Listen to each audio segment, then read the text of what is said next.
simulan na ang iyong fruit soda business.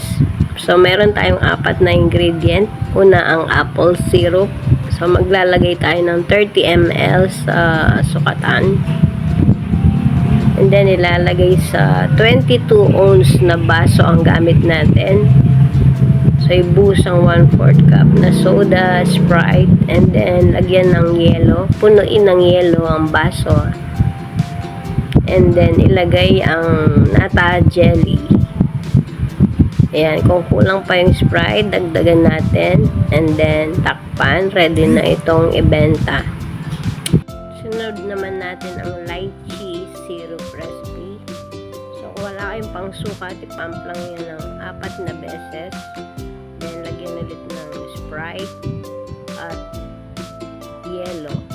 Ayan, punuin lang ng yelo yung baso. And then, nata jelly.